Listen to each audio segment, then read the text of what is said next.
After a team dinner, my project manager whispered, "I can't stop thinking about you." I replied, "We're crossing a line." He grinned. "Then why did you kiss me goodbye?" My coworker noticed our chemistry and asked, "Is something going on between you two?" I knew my secret affair was about to become the office scandal of the year. I never thought I'd be the type of person to get caught up in an office scandal. I always kept my head down, did my job, avoided drama. But looking back now, I realize how naive that was. You don't see disaster coming until it's too late. And by the time you do, the damage is already done. I work in IT consulting. The job is intense, long hours, constant travel, high-pressure projects. The people in this industry practically live at the office. It's not unusual to spend more time with coworkers than with family. You build these strange little work friendships, inside jokes, shared frustrations. And sometimes, lines blur. That's how it started with Daniel. He was my project manager. Charismatic, confident, the kind of guy who could walk into a room and immediately take control. People respected him. Some feared him. And me? I admired him. Maybe a little too much. Daniel was married. I met his wife, Sarah, a few times at office events. She was warm, kind, the kind of person who made you feel instantly comfortable. I should have remembered that before I let things go too far. But I didn't. The first time I realized something was off, we were at a corporate dinner in New York City.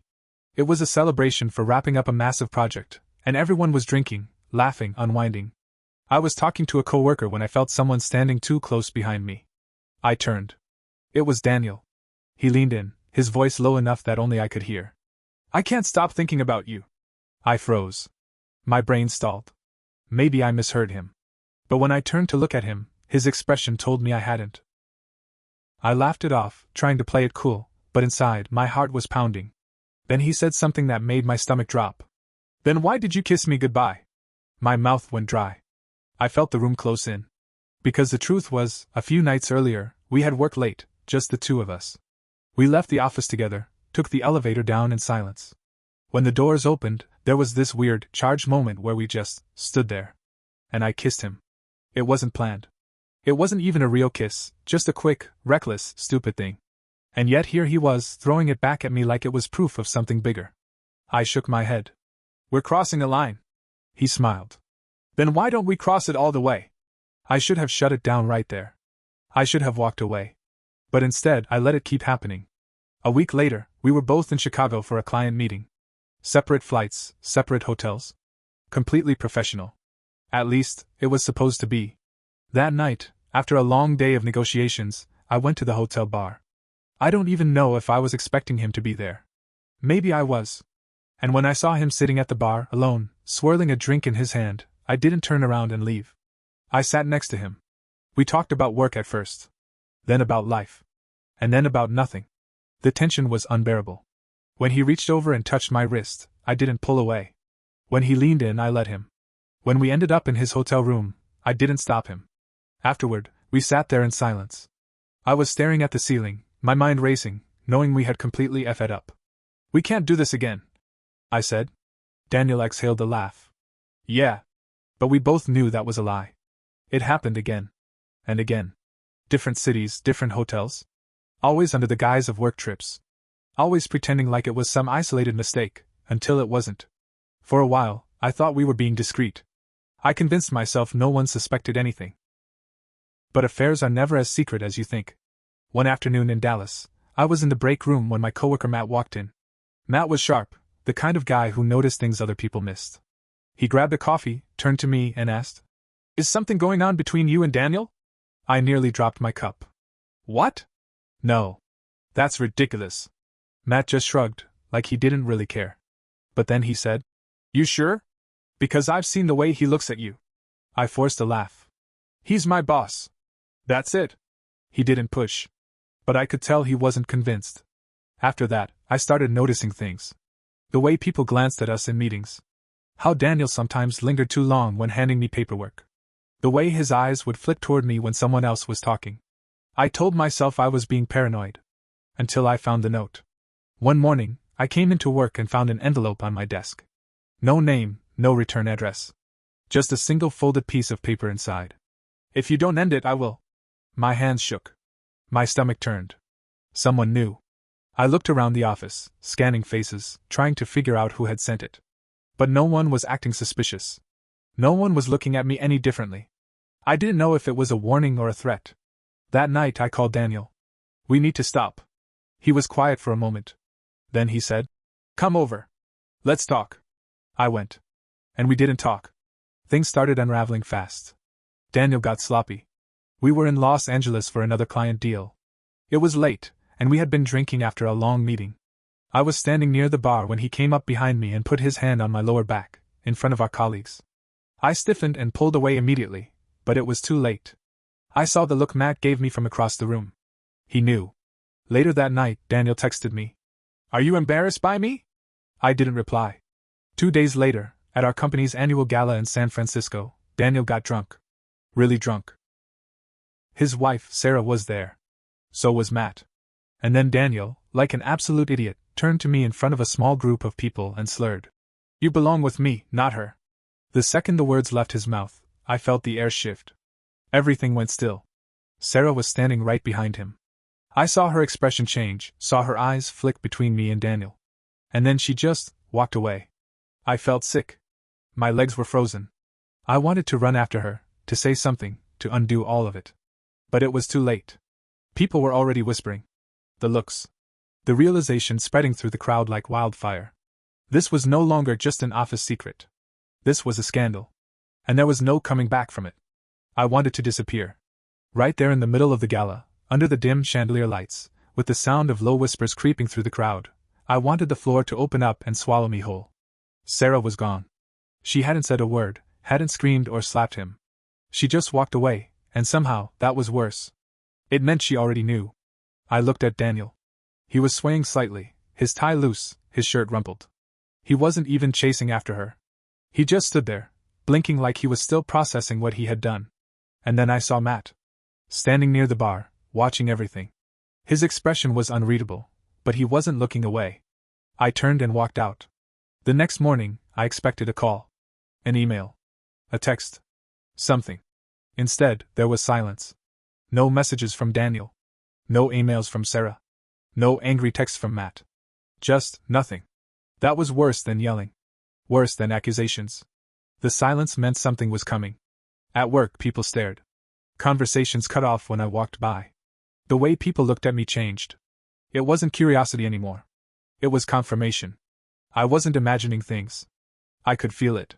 Something was about to happen. And then it did. 2 days later, Daniel called an emergency team meeting.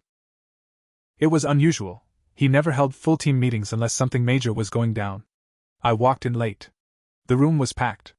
Daniel was standing at the front, his usual confidence stripped away. His wedding ring was missing. My stomach twisted. He cleared his throat, adjusting his tie like it was choking him. "I want to thank you all for your hard work," he said, voice tight. "But I've decided to step down as project manager." The air in the room shifted. People glanced at each other. Some nodded, already expecting this. Others looked genuinely surprised. But Matt? Matt was staring straight at me. I looked away. Daniel kept talking, throwing out the usual corporate lines about spending more time with family and exploring new opportunities. But we all knew the truth. This wasn't a resignation. This was damage control. And I was next. That night, I went home and poured a drink, thinking about Daniel. About Sarah. About the way Matt had looked at me in that meeting. I checked my phone. Nothing. Then, just as I was about to turn in for the night, I saw an envelope slipped under my door. No name. No return address. My stomach twisted as I picked it up, hands shaking. Inside was a single note. "Did you really think you were the only one?" I felt my breath catch. I read it again. And again. And then, everything clicked at once. Daniel hadn't just been sleeping with me. And someone wanted me to know it. The room felt smaller, the air thick with something I couldn't name. My hands were shaking, but I forced myself to hold the note steady, reading it again. "Did you really think you were the only one?" I knew my stomach should have dropped. I knew I should have felt betrayed, angry, something. But the only thing I felt was this slow, creeping realization. I wasn't surprised. Deep down, I think I had always known. Daniel was too smooth, too confident, too good at this. Affairs weren't new to him. I was new to it. And now, someone wanted me to know the truth. I couldn't sleep. My mind kept running in circles, trying to figure out who left the note. Matt? Sarah? Someone from work? By morning, I convinced myself it was some kind of sick joke. I stuffed the note in my drawer and tried to pretend it didn't exist. But that was impossible. Because the next day, I got a second one. Still think you're special? This time, I didn't just sit with it. I started digging. And what I found made me sick. Daniel had a pattern. A type. I didn't realize it until I started thinking about the women in our office who had left suddenly. The ones who had transferred, the ones who had quietly disappeared with vague personal reasons. I reached out to one of them, Nicole. She had worked under Daniel years ago, had been on a fast track to promotion, and then just left. I found her on LinkedIn, sent a message that I knew sounded crazy. Hi, I know this is random, but I used to work with Daniel. I think something happened to you. If I'm wrong, ignore this. But if I'm right, please tell me I'm not crazy. I expected silence. Instead, she replied within minutes. You're not crazy. Call me. Nicole didn't waste time. Let me guess, she said the second I answered. He told you it was different with you. That he'd never done this before. That he was losing control because of you. I swallowed hard. Yeah, I whispered. She let out a sharp laugh. He said the same thing to me. My head spun. How many? I asked. There was a pause. Then, I don't know. But I know I wasn't the first. And I sure as hell wasn't the last. My hands curled into fists. I had been played. Nicole kept talking, her voice even but edged with something dark. He never leaves his wife. He gets bored. He moves on. And when he does, you're either pushed out or you leave before it gets worse. Worse? I asked, my voice barely above a whisper. She hesitated. You got a note, didn't you? I went still. How did you know? Because I got one too. Nicole didn't have proof, but she had a theory. Daniel had pissed someone off. Not just one of his flings, someone else. Someone who had been watching him for a long time. And now, they were watching me. I felt sick. This wasn't just about a stupid affair anymore. This was a game. And someone else was pulling the strings. I sat in silence long after Nicole hung up, staring at the second note, my heart pounding so hard it felt like my ribs might crack. This wasn't just about Daniel anymore. Someone had been watching. Someone wanted me to know the truth. And the worst part? I had no idea if they were done yet. The next morning, I walked into the office feeling like a target was painted on my back. My eyes scanned the room, searching for anyone who might be watching me. Matt. He was at his desk, typing something, but I knew he saw me. He always did. I made a decision. If he knew something, I needed to find out. I walked straight to his desk. We need to talk. Matt didn't look surprised. He just sighed, stood up, and motioned for me to follow him into one of the smaller meeting rooms. Once we were inside, I shut the door. Did you send the notes? He blinked at me. What? I slid the paper across the table. Did you write these? His expression darkened as he picked up the note and read it. His jaw clenched. No, he said, voice tight. I exhaled sharply, running a hand through my hair. Then do you know who did? Matt hesitated. And that's when I knew. He did. You need to drop this, he finally said. Something in his voice made my stomach tighten. Matt, tell me the truth. Who else was Daniel sleeping with? His fingers curled into fists. You think this is just about you? About Sarah? He let out a humorless laugh. You really don't get it, do you? My breath caught. What are you talking about? Matt leaned in, his voice low. Daniel wasn't just screwing around with women in the office. He was screwing over the company.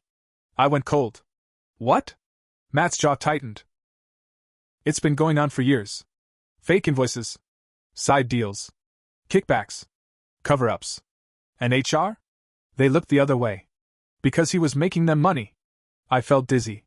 You were never his biggest mistake, Matt said quietly. You were just his latest.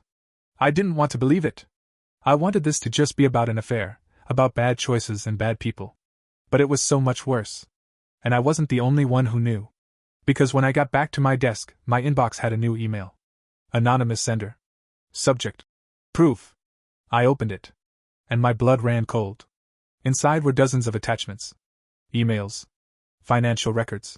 Wire transfers. It wasn't just Daniel. It was the entire FING company. And someone had just handed me the match to burn it all down. I didn't think. I just moved. I stormed into Daniel's office, slamming the door behind me. He was on a call, But when he saw my face, he immediately ended it. "Close the blinds," he said quietly. I ignored him. I threw my phone onto his desk, the email open. "You want to explain this?" Daniel looked down, and for the first time ever, I saw real fear in his eyes. "Where did you get this?" His voice was low, dangerous. I shook my head. "That's not the question you should be asking." My throat was tight. "The question is, how long did you think you'd get away with it?" Daniel exhaled, dragging a hand down his face. "You don't understand what you're messing with." I took a step closer. "Then explain it to me." He was silent for a long time. Then he finally looked up, his jaw clenched. "You were never supposed to see this." I don't know what I expected him to say. Some excuse. Some bull's justification for what he'd done. But all I got was silence. And then, a knock at the door. We both turned. Sarah was standing there. Her face was unreadable, her hands gripping a folder. "You left this at home," she said, her voice eerily calm. Daniel stiffened. "Sarah." She stepped inside, closing the door behind her. "You really should have been more careful," she said, setting the folder on his desk. Daniel didn't move. I could hear my own heartbeat in the silence. Sarah turned to me. "I know everything." Daniel shot out of his chair. "Sarah, this isn't, it is." She cut him off, her voice like ice. "And it always was." I stood frozen, caught between them. Sarah turned back to me. "Did you know he drained our savings?" Her voice cracked, just a little. "That he took out loans in my name? That I've spent the last 6 months tracking every missing dollar?" I felt my stomach turn. Daniel hadn't just cheated on her.